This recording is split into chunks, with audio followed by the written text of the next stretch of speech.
Notre place est si utile que nous attendons la file. Mais c'est bien fini, on en a assez, personne ne veut plus marcher. Et le cœur bien gros, comme dans un sanglot, on dit adieu au cyclone. Même sans tambour, même sans trompette, on s'en va là-haut en baissant la tête. Adieu la vie, adieu l'amour, adieu toutes les femmes. C'est bien fini, c'est pour toujours de cette guerre infâme. C'est à Craonne sur le plateau qu'on doit laisser sa peau. Car nous sommes tous condamnés, nous sommes les sacrifiés. Je suis né le 18 février 1897 à Ransbach, au Haut-Rhin, à une époque où l'Alsace-Lorraine était encore allemande. Mon père était cheminot, il était au chemin de fer. Il a été muté en Lorraine. En dernier lieu, à Auriaucourt, près de Château-Salins, dans une contrée où on ne parlait que le français. Alors là, j'ai été obligé d'apprendre le français. C'est-à-dire, j'ai été mobilisé en 1916 comme âgé de 19 ans. Alors j'ai dû aller, ils m'ont envoyé en Allemagne, à Jüterbog, dans un camp d'exercice. Alors là, après une courte formation de base, on m'a affecté à un régiment d'artillerie de campagne qui a été envoyé en Russie, au fond. Quand j'étais recrue, on ne l'a pas porté. Là, c'était quand il y avait des cérémonies ou n'importe quoi qu'on le portait, mais autrement, on ne le portait jamais. Hein. Mais ça, c'était l'uniforme qu'on devrait porter. Ça, c'était l'uniforme. Et ça aussi. Parce qu'en général, on mettait les Alsaciens toujours du côté de la Russie, pas du côté de la France. Hein, parce qu'on oui, on n'avait pas de confiance en eux. Hein, voilà, c'est pour ça. Mais moi, j'étais, comme je vous dis, j'étais en Russie, le seul. Et c'est là que j'ai passé le rude hiver 1916. Oui. Et en 1917, le régiment a été muté en France. Là, j'ai participé à tous les combats en Champagne et dans les Flandres, jusqu'à l'armistice. Lors de l'armistice, on a reçu l'ordre de se retirer tous en Allemagne. Je suis monté sur un camion jusqu'à Aix-la-Chapelle. Alors, arrivé à Aix-la-Chapelle, j'ai constaté qu'il y avait une sorte de révolution. Les soldats prenaient leurs galons et ils les déchiraient des épaules. Et il y avait une vraie bataille. On n'en sortait plus. Alors, à la gare, il y avait des trains bondés de soldats. Alors, je suis monté dans un train, direction Saarbrück. J'ai pensé, j'en ai marre. Alors, je suis monté dans le wagon des bagages. Dans ce wagon de bagages, alors en route, quand le train marchait en route, il y avait aussi des soldats. Et pendant la route, les soldats, ils ouvraient les valises, ils prenaient tout ce qui était dedans et ils les distribuaient. Il y avait beaucoup de cigarettes. Alors, quelque temps après, on m'a envoyé le livret militaire dans lequel était marqué « Il n'a pas droit à l'argent de démobilisation parce qu'il n'est pas retourné à sa caserne ou bien à son régiment. » Voilà.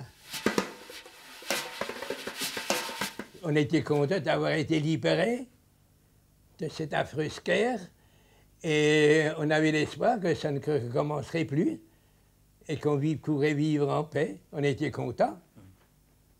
On a fêté, on a fait des fêtes partout, etc., n'est-ce pas? On a fêté partout, ça c'est suivi, on a fêté la paix, oui. On l'a fêté. Alors en 19, nous sommes devenus français. Alors je suis rentré dans l'administration des PTT à Colmar jusqu'à ma retraite en 1960. Alors c'était des camarades. Ça c'était des camarades. Alors on a fait une photo avec cette mention. Qui sait si on nous reverrons? En allemand, c'est wer weiß, ob wir uns wiedersehen.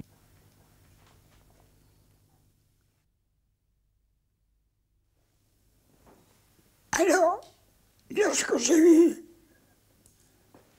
l'âge de partir au régiment, j'étais ajourné 2 fois, parce que j'étais trop mince. Dans le village, on commençait par vous péter. La 2e fois, alors c'était une tournée générale, j'étais pistonné par les Lafarge. Alors je suis parti la 3e fois, j'ai été à demi, et je suis parti du régiment, j'étais affecté à Avignon au 7e génie. Et puis là, on nous a embarqués sur le champ de bataille. La première étape, quand on est arrivé à Épinal, il passe un militaire, il dit il n'y a pas d'électricien là dans le coin. Il dit c'est moi. Alors, il me demande mon nom, tout ça, et puis s'en va. Et on me donne, au bout d'un moment, on me donne des papiers. Et puis alors il y a un militaire qui sort, il me dit viens. Il me dit oh, écoute-moi bien. Ce soir à 7h09, il va passer un train. Ce train va à Paris. Quand tu seras à Paris, tu descendras. Moi qui n'avais jamais sorti de ma vie. Quand il m'a dit, par exemple, à 7h09, je suis parti. Je suis arrivé à Paris. Alors on m'a embarqué dans une camionnette et je suis allé à l'école militaire. Là, on m'a appris le morse. Et puis on ne faisait que du morse. Et puis on nous faisait des cours d'électricité pour nous changer un peu. En électricité, je n'étais pas le premier. Il y en avait de meilleurs que moi. Mais en morse, alors là, j'avais accepté ce morse. Alors ça va, j'étais toujours le premier. Et en avant, embarqué. Mais quand on est arrivé pas loin des champs de bataille, le bord des tranchées en 3e ligne. Alors là, je demandais, et elle m'a dit, c'est le chemin des dames. Alors ils étaient 4. Il y en a tout d'un, ils étaient 3. Il y en a tout d'un planqué. Et leur rôle, c'était de capter les messages allemands que les Allemands envoyaient. Et de capter les messages pour savoir ce qu'ils disaient.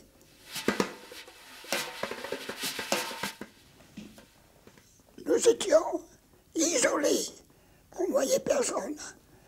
Quand on a noté qu'on était repérés, parce que les Allemands nous bombardaient. Et quand ils nous bombardaient, il y avait on se mettait toujours à côté d'une maison écroulée, il y avait une cave, et on allait se cacher là-bas. Même on ne cherchait pas, on était 4 frères. On prenait les gouttes, chacun notre tour, et on ne regardait pas. Moi je prends 2 heures, toi tu prends une, toi tu... Quand on était fatigué, un autre venait, et ainsi de suite. Oui. Au début, début, c'était des postes à galène. Nous avions un poste à galène. Alors on cherchait des poids sur la galène pour que le contact soit bon. C'était des successions de lettres. Et on envoyait ça, et à l'état-major, il est classé. C'était l'allemand, il est classé. Comment il faisait, je ne sais pas. En tout cas, ça avait de la valeur, parce que c'était connu. Et puis alors, il fallait chercher, il changeait de fréquence. Il fallait changer de fréquence. Quand on était sur cette fréquence, on ne comprenait rien. Tout. On changeait. Tout. On restait des heures et des heures sans rien entendre. Puis tout d'un coup, tac, hein? Et alors, vite. Oh, c'était du travail. Notre vie, nous, on était isolés de tout. On ne voyait personne. Mais on vivait.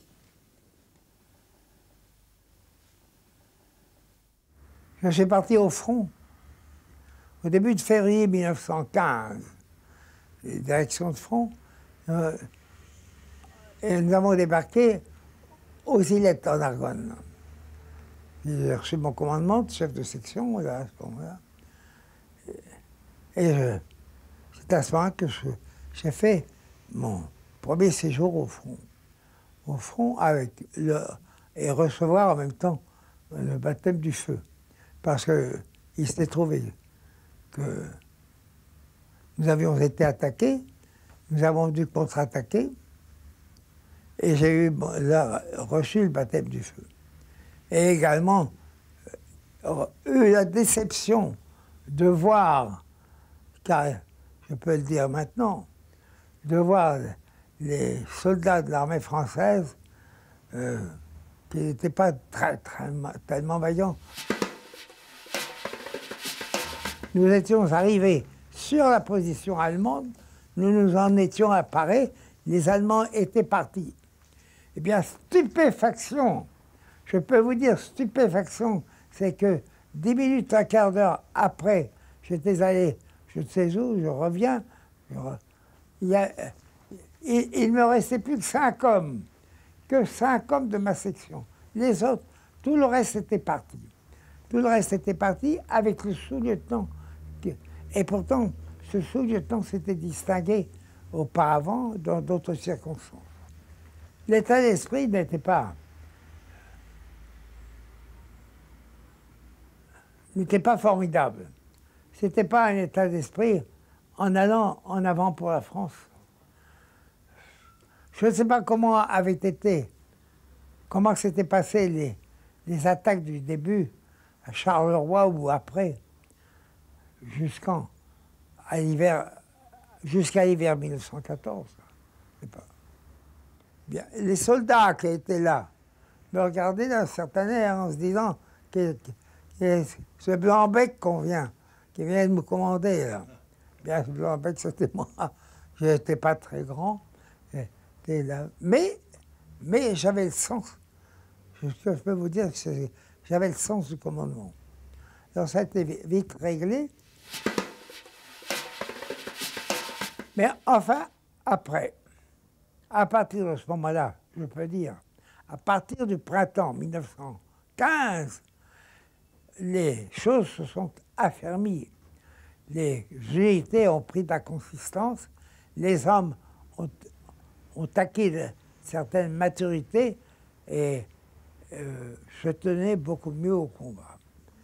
Et combien d'officiers ont été tués parce qu'il fallait emmener les hommes.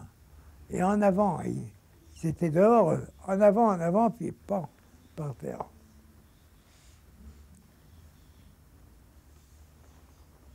Ah, il fallait les motiver, il fallait les emmener. On partait à l'attaque. On sortait des tranchées pour aller... Ça n'allait pas se prendre tout seul, la tranchée allemande. Il fallait aller se battre avec les Allemands qui étaient de l'autre côté. Et dans quel état? On les trouvait dans un état quelquefois blessés aussi. Et quelquefois, ils avaient subi le bombardement. quelquefois, ils étaient très affaiblis aussi. Bon. Mais quelquefois, ils résistaient aussi. Ils nous occasionnaient des pertes. Ils tuaient le capitaine, ils tuaient les officiers, ils tuaient des soldats, etc. Et c'était la raison pour laquelle on a formé, comme ça, tout au long de la guerre, on a formé des chefs de section parce qu'il y avait énormément de pertes. Vous savez ce qu'on raconte là de Turenne? Tu trembles, Carcasse. Mais si tu savais où je t'emmène, tu tremblerais davantage. Hein? Eh bien, c'était ça. On ressentait un tremblement. T'es nerveux, tu peux pas. C'est difficile. Si t'es pas ostensible,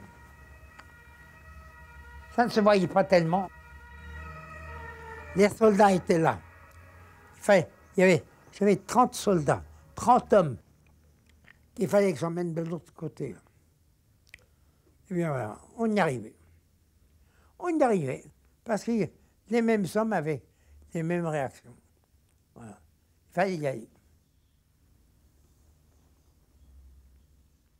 On disait, on est...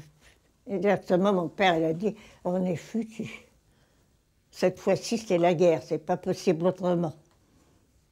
J'en ai d'ailleurs pas un bon souvenir de la guerre. Et le jour de la déclaration de guerre, ben, ça n'a épaté personne, je l'assure. Non. Et puis alors, il y avait l'esprit de revanche à ce moment-là. C'était les Boches, on disait les Alboches, les Alboches. Il fallait pas rouspéter à ce moment-là avec ma mère. Oh non, parce que moi je me rappelle. Puis mon père était parti. Alors elle avait beaucoup de travail. Elle avait la mairie et puis l'école des garçons, dont elle assurait la direction. Elle avait du travail, hein. Puis moi, elle me faisait faire ce que je pouvais faire à la mairie. Alors il y avait juste des laissez-passer. C'était des petits carrés de papier comme ça. Et puis dessus, le maire de Carlepont certifie que Madame telle est obligée de se rendre à Chantilly, par exemple, le temps. Et retour. Tu vas faire des laissez-passer. Bon, ça c'était sûr.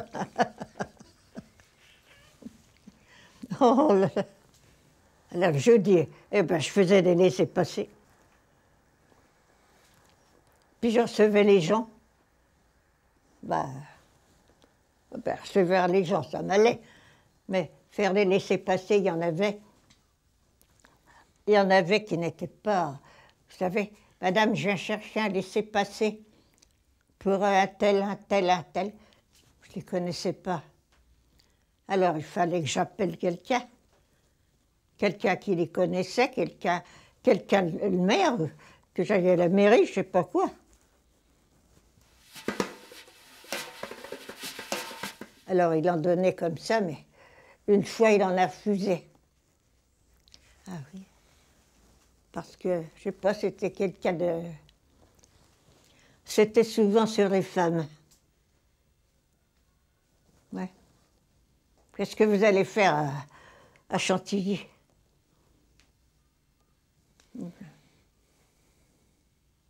Oui, c'était sur les femmes. On avait peur qu'elles vendent la mèche.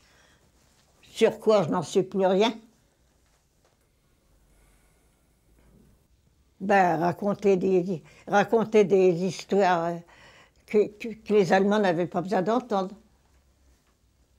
Prenez. Oh, ma mère, elle regardait pas de si près. Je revois ça. On la convoque, Madame Intel, on la convoque, et on va lui annoncer la mort de son mari. Tu peux bien être là. On aura peut-être besoin de toi, c'était pas vrai. Il n'avait pas besoin de moi. Moi, ça ne me plaisait pas. Le maire lui disait, vous avez des nouvelles de votre mari? Ben non, monsieur le maire. Eh ben, moi, j'en ai. Mais malheureusement, elles ne sont pas très bonnes. Ça commençait toujours comme ça. Elle avait compris. Alors, il lui disait qu'il avait eu des nouvelles, qu'il était blessé. Puis après, il disait qu'il était blessé grièvement. Puis il fallait arriver à dire qu'il était mort. Ben, c'était pas drôle. Elle tenait plus debout, la pauvre femme.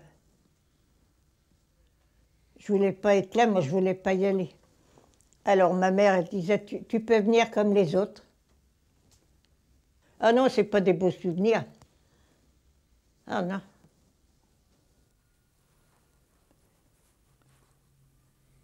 Les premières images, ça a été d'abord la misère noire. Parce que le pays était démoli à 90%. Le terrain n'existait plus, il était inondé, puisque le roi avait fait ouvrir les vannes de Nieuport, n'est-ce pas? Résultat, on vivait dans la boue.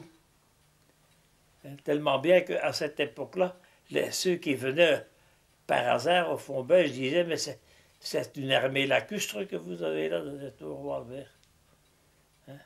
On vivait dans la boue. Tout ce qu'on faisait, c'était, en principe, non pas lutter contre les Allemands, mais lutter contre la boue.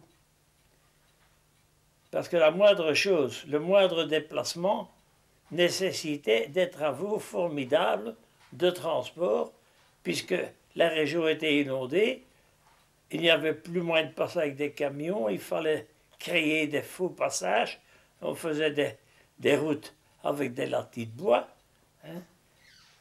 Même des boîtes de conserve servaient à faire des routes, parce que les boîtes de conserve, on les enfonçait dans la vase, n'est-ce pas? Et ça finissait par former une allée sur laquelle on pouvait marcher sans avoir les pieds trop mouillés.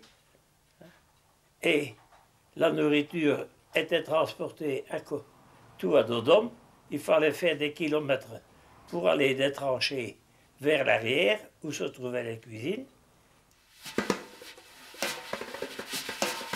Et comme exemple, l'hiver 16-17, par exemple, partir des tranchées de première ligne, aller en troisième ligne, prendre le chemin du village qui était le plus près, où se trouvaient les cuisines, remplir des gourdes, retourner en première ligne, et quand on arrivait en première ligne, le bouchon était gelé sur le flacon qui était frais, avec du café fraîchement fait, donc bouillant, et le bouchon parvenait encore à geler sur son siège. Je dois dire que c'était la même chose avec tout. Le pain, on prenait du pain français qui était cuit depuis 4, 5, 6 jours. Les croûtes, puisque c'était du pain sans levain, n'est-ce pas? Les croûtes étaient dures comme du bois, tellement bien qu'on avait fini par appeler les pains français des blindés.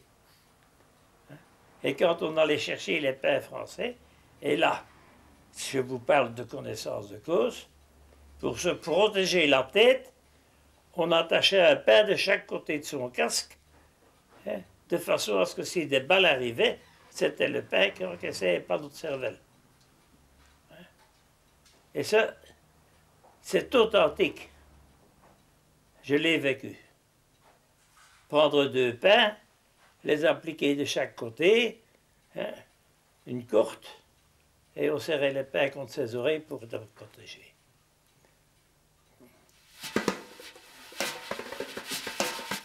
Alors, vivez là-dedans pendant mois sur mois. Il faut dire qu'on faisait 3 jours de première ligne, 3 jours de seconde ligne, 3 jours de demi-repos, et puis qu'on recommençait. Et ça, on faisait ça 10 fois, n'est-ce pas? avant d'avoir droit à ce qu'on appelait le demi-repos à l'arrière. Et là, quand on arrivait à l'arrière, c'était pour remettre son équipement, ses habillements, soi-même, en état de marche, pour pouvoir repartir et recommencer à tout redémolir.